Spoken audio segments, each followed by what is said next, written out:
Good morning, Malacanang Press Corps. Welcome sa regular press briefing ni Presidential Spokesperson Harry Roque. Good morning. We've just returned from Biliran. At least 7 secretaries only returned literally this morning, having been stranded in Biliran. But I think it was a good visit of the President. The President announced, among others, that 25,000 food packs are already in Biliran as we speak. He asked members of the cabinet to expedite the rebuilding of Biliran. Specifically, he asked the Secretary of Public Works and Highways to hasten the building of the damaged bridges in Biliran in the town of Naval. The town of Naval is not really isolated because it can still be reached through the circumferential road, but it takes much longer without the two bridges. No? President asked Secretary Villar to finish repair of the two bridges in less than a month because Secretary Villar said that it could be finished in a month's time. He asked DTI to be vigilant in monitoring whether or not there will be price surges. And of course, he instructed the DILG and the NDRRMC to intensify efforts to recover the still missing individuals. No? Now, the mayors in the open forum told the President that it is not just Naval that is badly damaged. Grace Castle asked for delivery of food packs as soon as possible because she claimed that emergency food supplies will only last until yesterday. No? And the good news, of course, is the food packs are already there, and if they are not distributed fast enough, the President even committed that he will task the Air Force to airlift food packs to the different municipalities of Biliran. No? Okay, so this afternoon we will have the signing of the 2018 General Appropriations Act as well as the tax reform for acceleration and inclusion. And perhaps let me read some of the salient provisions of the train which will be signed this afternoon. Of course, the most important provision is that it will spare 99% of our population from the payment of income taxes because those earning not more than 250,000 per annum will now be tax exempt. No? So the minimum wage workers earning 12,000 will still be tax exempt. Clerks with monthly salary of 15,000, which used to pay 7,000 in taxes, will now be tax exempt. Call center agents, no?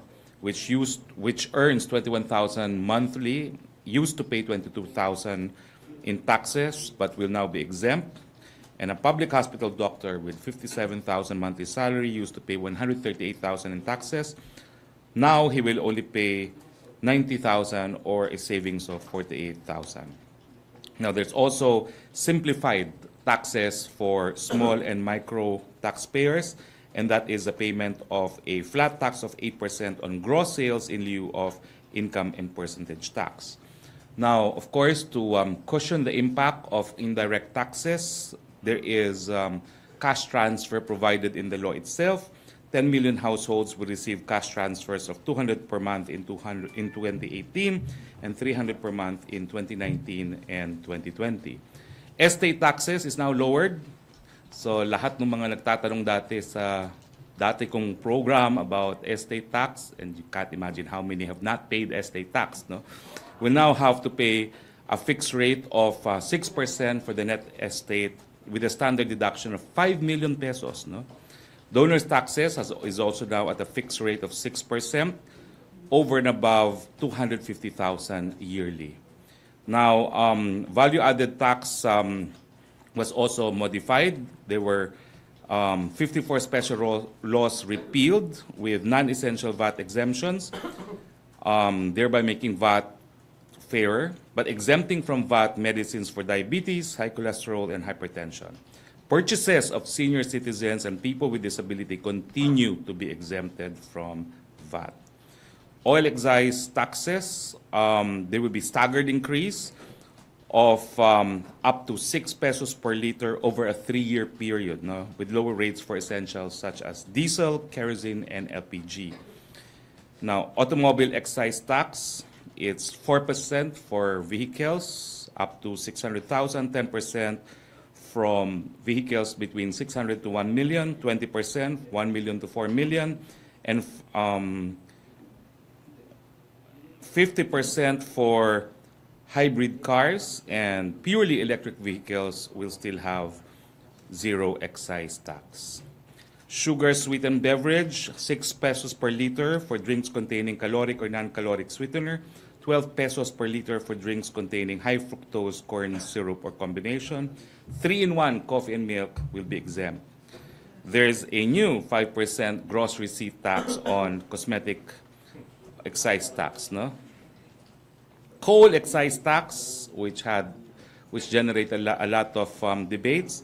The increase is from 10 pesos per metric ton to 50, 100 and 150 respectively for 2018, 2019, and 2020, covering both domestic and imported coal. Okay.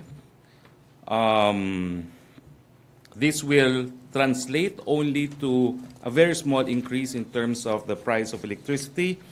I was told, well, a computation has been made that with 9 pesos per kilowatt, the impact on Meralco electricity price of coal is just 2 centavos per kilowatt per hour. No? Those consuming 100 kilowatts per month will pay 780 per month. Okay, those consuming 100 kilowatts per month and pay 780 per month will only pay 2 pesos due to coal and 15 in total additional, no? So, and those consuming 200 kilowatts per month, who are paying 1,920 per month, will only pay 4 pesos and 30 pesos in total. And those 4 pesos due to coal and 30 pesos in total.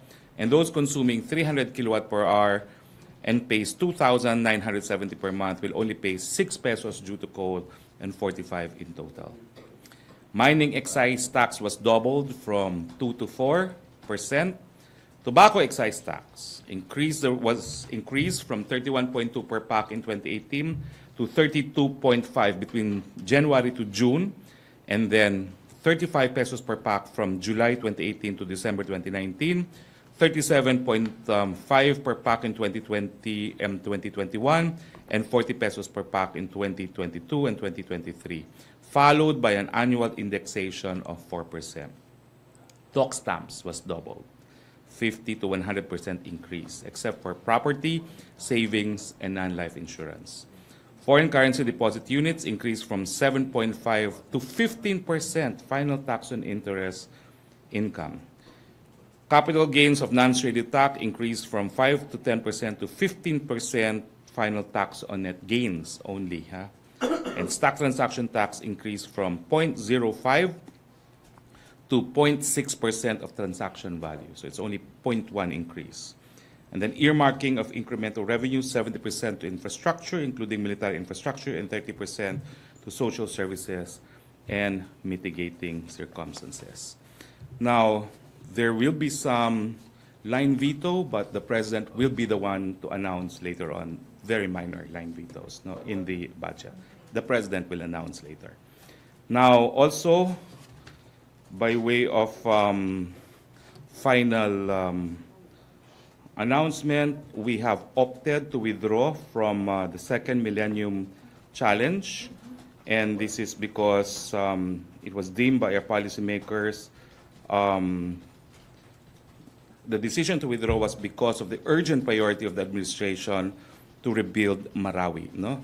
So, although the first compact was responsible for the implementation of the secondary national road development project, the Kapit Bisig Laban sa Kahirapan Comprehensive and Integrated Delivery of Social Services, and Revenue Administration Reform Project of the Department of Finance, it was deemed that for the time being, we will withdraw our application for the second cycle, and we will focus instead on the rebuilding of Marawi, although we have invited the U.S. government's continued support and assistance for the reconstruction of Marawi. We are confident that the U.S. government fully understands the decision to reallocate our funding priority for this year, and that this will not in any way adversely impact our eligibility for another round of compact assistance in the future, because it calls for counterpart financing as well. No?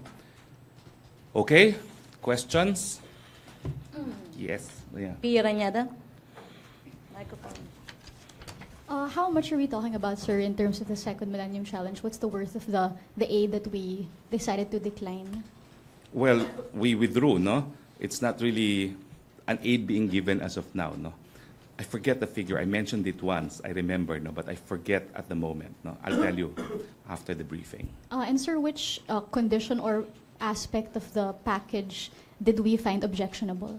Nothing. It's just that we have to earmark funds also because these are projects with counterpart funds. And of course, this will also focus on previously identified projects. And we have decided that our resources and our priority will be the rebuilding of Marawi for the time being.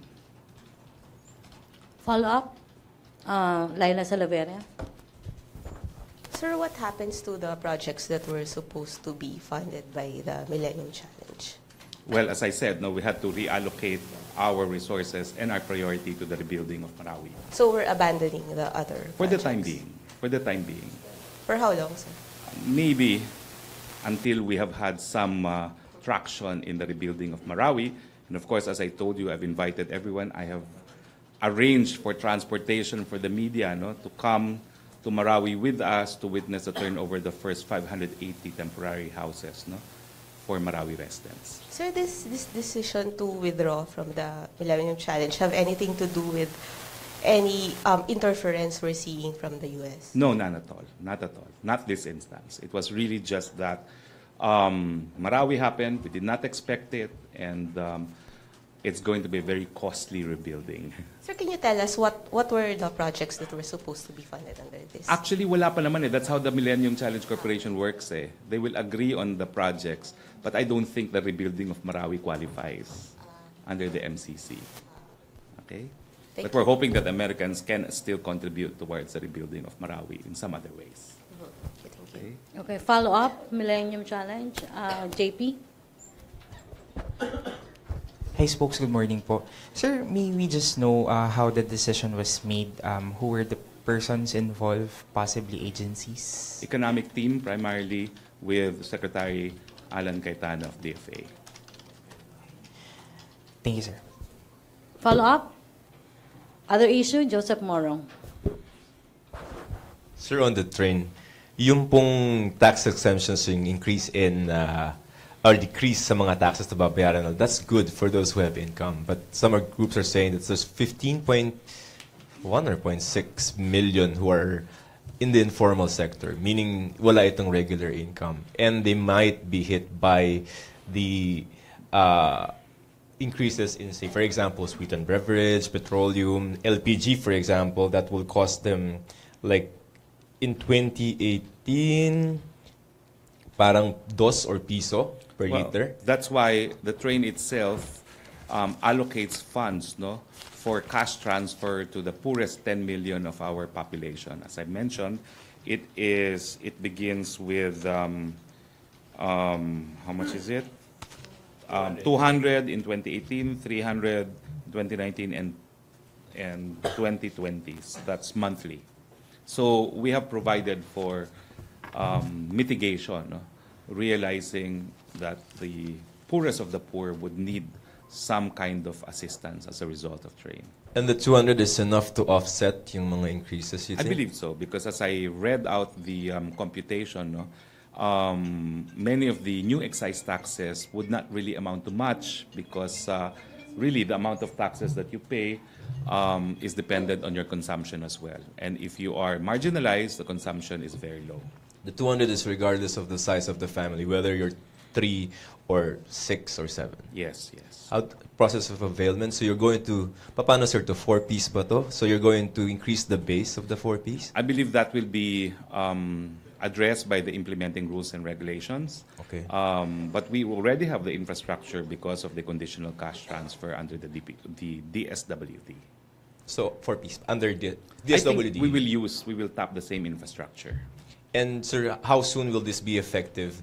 First the train and then the consequent rollouts? Well, I believe it is upon publication in a newspaper of general circulation. If I'm not mistaken, it's usually 30 days after publication in 2 newspapers of general circulation, and publication in the official gazette. In the BICAM, meron dun sir provision for discount, I think, for jeepney drivers. We're retaining that in the final version. Discount for jeepney drivers. Vouchers.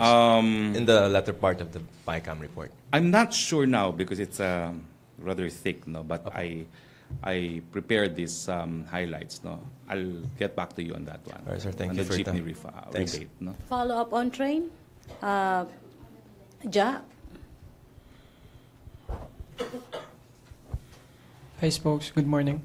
The train is just the first package of the Yes. Duterte administration's Yes. comprehensive tax reform program. What's next for the next 4 packages? Paano po ba tatrabawin to? Given that yung first package, sir, nahirapan pa tayong pag-usapan. Well, hindi naman ata nahirapan. It took us only a year to do it, no? Baka hindi naman nahirapan, no? But you're correct. This is the first of 5 packages. Sir, how does the palace intend to to accomplish all these 5 packages na mapasa before the term ends for the president? We're only on our 2nd year. So we have really, how many more? 4 years to go. Confident, sir, na matatapos yung We 5 believe package? so. Okay. Thank you, sir. I think the fact that we have allies in the House of Representatives and in the Senate has proven invaluable, no, in pushing for the tax reforms of this administration. Thank you, sir. Follow up. Other issue. Pia. Sir, just to clarify on the Millennium Challenge topic, sir, you mentioned we're withdrawing our application. So this is, sir, different from the 5-year grant for which we were not renewed. Tama No, po ba? there's not been any decision made. There's only been a decision for the first cycle, no? And there hasn't been any decision made on the second cycle. Okay. And before any decision, we have opted to withdraw because we really cannot give any other priority other than to the rebuilding of Marawi at this point. So this is after the 5-year, which expired. Yes, the last first one was fully implemented. The first cycle was fully implemented, and the projects funded between 2010 to 2016 include Secondary National Road Development Project of the DPWH, Kapit Bisig Laban sa Kahirapan, Comprehensive and Integrated Delivery of Social Services of the DSWD, Revenue Administration Reform Project of the Department of Finance and BIR. So for the second compact, that's what the decision of the policymakers is, not to apply for second cycle or the second compact assistance. So, sir, nothing to do with the lower rating that the Millennium Challenge Corporation gave the Philippines in terms of law and order? As I said, we withdrew before any decision was made. Okay. Joseph, follow up about MCC? Other? Joseph. Sir, balik lang ako sa train. How much is this going to generate for the 120 government? billion. 120. And it said there that 70% will go to build, no? Yes, And and 30 for other 30% for services. social and mitigating measures. So just as a soundbite, where the bulk of this 120 billion, once collected, will go to where? Papunta po ito sa build, build, build. At ang 30% po ay para sa serbisyo sa publiko at para po maibsan yung epekto ng train sa pinakamahihirap ng ating mga kababayan. All right, thank you. Okay, Ace. I'm sorry, Ina, follow up? Okay. Secretary, may we get more information about the plan of the President to fire about 90 policemen over alleged corruption? I know as much as you do. He announced it in Davao. But I'm sure there is a process, and then the figure of 90 must be as a result of the process, investigation already conducted. Because as you know, the employees are entitled to due process. So I think the 90 that he gave are individuals who are up for termination after observance of due process. So, investigation is already ongoing. I believe so. Ano po yung mga transgressions nila? Ayun, ako madami po dyan. Pero like what? For being coddlers of narco-politicians to engaging in other crimes themselves. No? You see, there are many forms by which we can discipline our men in uniform. There's the NAPOLCOM, there's the pleb, there's the Internal Affairs Service of the PNP, there's the ombudsman, no, for the armed forces and the police, no. So all these 90 individuals, I take it, no, have already been investigated because the president is ready to terminate them. So they are being accorded yung due process. I yung believe rights so. nila, but- It's indispensable. It's a requirement. So yung highest ranking po nila is He mentioned colonels. colonels. Diba? He mentioned colonels. Okay. Thank you, Secretary. Ina Andolong. Microphone. Sir, dun sa Millennium Challenge, can you explain to us, sir, lang in simple language, how the governments need to prioritize or to reallocate resources for the Marawi rehabilitation will be a factor in our application, which in the end would give us aid? Well, unang-una kasi ito ay para sa mga proyekto, no, na i-implement din ng ating bayan, no. Pangalawa, meron din yung mga kahit papano mga counterpart na kinakailangan bigyan ng ating daang bayan, ng ating estado, no. Kaya ang naging desisyon, unang-una na bago ang ating prioridad. Siyempre, pagdating sa infrastruktura, ang ating prioridad ngayon ay makabangon ng Marawi, no. So, yung mga ibang proyekto ay siguro po pwede muna nating isang tabi at ibuhos muna ang ating resources at atensyon dito sa pagbabangon ng Marawi. But sir, hindi po ba tayo makakakuha nga ng aid for Not as under the additional- MCC.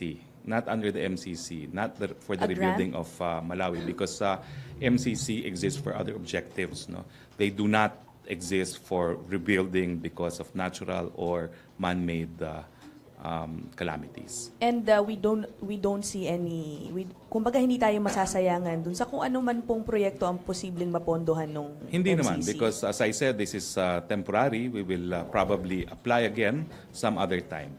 But for now, our resources, attention, and energies are focused on the rebuilding of Marawi and for obvious reasons. Another topic, sir. The President last June signed yung ban on firecrackers. It's so not an mala- absolute ban. It's regulating. Okay. No? Among others, So ano, sir, ang local government units are now tasked to Yes. designate areas where the public can still.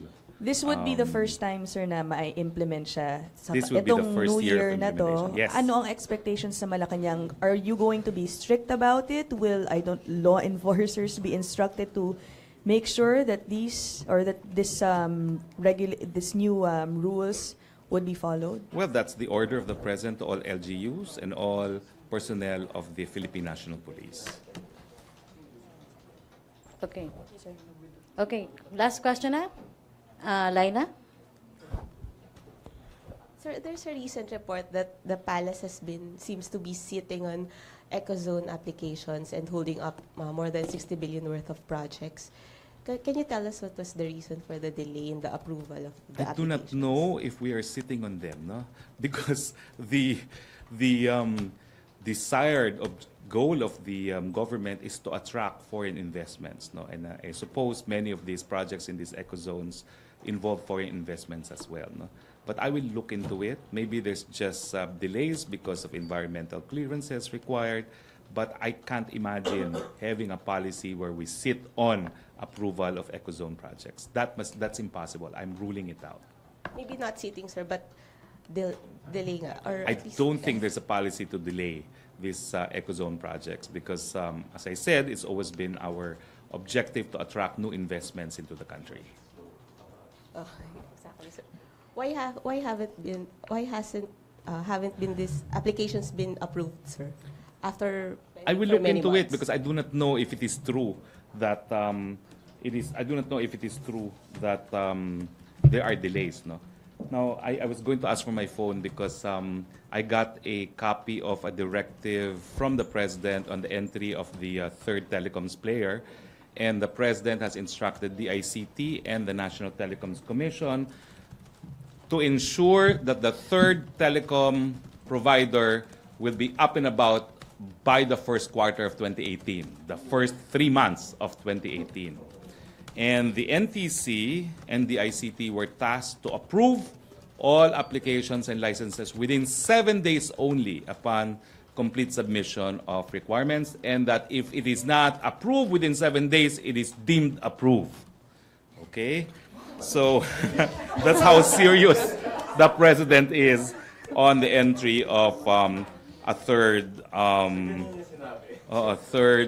telecoms player. This was a directive issued to DICT OIC and the chairman of the NTC. Now, let me see. I will read to you the directive because I think it's instructive of how much priority the president has given the entry of the third provider. Of course, I can't find it now when I need it, okay? I don't know where it is now.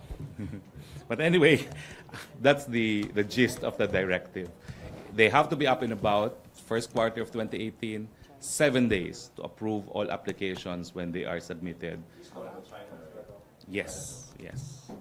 Follow up, Laila. Sir, but this is a foreign player, so how about the constitutional restrictions on public They will have to be utilities? observed. And I think the scheme that they agreed upon is while China Telecoms will have 40%, there will be a consortium of Filipino companies that will own 60%. Okay, Pia, follow up. Microphone. Sir, how about concerns that this is being rushed? It is being rushed because we need desperately to have better telecoms in this country. No? But sir, there are concerns that... My phone lines at my residence are not working again. Again, calling again the attention of my provider, it's not working again. Pero sir, how do we... Nagagalit nga sila, no? Gusto nung isa, i-announce ko. Yung isa, ayaw i-announce. Sir, how do we ensure that the contracts, what we get from the telecom provider, that all of these will be above board, and there are also issues on security, on China? I was assured by the OIC of the ICT that they will be absolutely transparent in the bidding process. No, the public will know what's happening. No, they will be because there will have to be frequencies awarded and all that. No, so the OIC Rio has assured me only this morning, no, of absolute transparency in this regard. Now, may isa pa pala. Ano pa ba yung isang sinabi? Hindi ko kasi mahanap eh, no? On national TV, I can't find it. But anyway, maybe on Thursday, if I remember. Sir, sorry. I just want to clarify again dun sa Millennium Corporation Challenge because kasi sir, you're saying we declined, we're withdrawing from applying, but then the US already did not renew us for the next cycle. So No decision has been made yet. no sir, meron na po yung after the 5-year grant expired. The state said it will not renew a major aid package to the Philippines because of significant concerns about the rule of law. So No, there has not been any board decision made by the MCC, and I'm positive of that. Okay, thank you, Pia. Ina. Sir, dun lang sa process ng application for MCC, is it not, you mentioned though that MCC does not cover parang mga rehab projects like what we need for Marawi, but is it not possible for us to apply, kumbaga, and mention that we would want help specifically for Marawi or a I think the rehabilitation? guidelines of MCC, and they're published on the net, preclude us from applying for funds for the rebuilding of Marawi. Okay. I more or less know something about this because I thought we could file when I was in civil society a project proposal, but the guidelines are very specific. Okay. Thank you, sir. Okay, last question, Laila. Sir, going back to the security concerns about bringing in a foreign player in the telecoms industry, how can we secure our telecommunications network? Because even if it will be a minority partner, we're still giving a foreign party access to our network. Well, number one, it's not as if foreigners don't have access right now because the minority shareholders of our providers are also foreign. Okay? So there's always a foreign partner involved. Number two, it is a priority of the administration to improve our cybersecurity, and that's why I'm sure policymakers will have built-in measures, no, to protect us. No? Number three, as you know, it's Western telecoms players that have actually sacrificed the right of privacy of consumers in Europe and in the United States. So we have no problem with China. Well, right now, all I can say is we're beefing up. We've given priority to our cybersecurity, and I'm sure there will be measures, no, to protect us, protect our privacy and our national security interests. Okay. Please note that there's always a foreign player in any telecoms provider. Okay, they always have partners, okay, who are foreign. Okay? Sir, Laila Ay, sir, Salaveran, ano last lang, question. last na lang, follow-up lang. Sir, what has happened to the President's offer to FN Peña Florida to take over the PCUP? Well, as I clarified, it hasn't really been an offer because it hasn't been personally made as of last Saturday, okay, when he announced it in Davao, no, on the occasion of the Davao Media Party. In fact, the President did not even mention his name. What he said was, I need someone na galing sa hirap, may puso sa mahirap, at magaling gaya nung teacher na may kariton. Yung nanalo ng CNN Award. Bong, hanapin mo nga yun. Okay, but just to be more precise about it, we all know that he must have been referring to Efren, no? So I do not know if that can be called an offer. More like it's an intent to offer, no? Because it hasn't actually been offered to him, no? Well, I know that at least 3 people have provided the Special Assistant to the President phone numbers of Efren, no? But you know, he's actually a very good choice for PCUP. No? I think you will all agree, no? That if it is offered and finally accepted, he would be a great asset to the Duterte administration. So in short, sir, hindi pa siya mahanap? I do not know. I do not know. I do not know. Maybe I'll just call him myself. Sir, huwag maglalaban, ha? Okay. Baka ma-mix up yung memo. Okay, no Okay, further okay. questions? No more? Thank you, Malacanang Press Corps. Thank you, Presidential Spokesperson Harry Thank Roque. you. Back to our main studio sa Radyo Pilipinas and People's Television.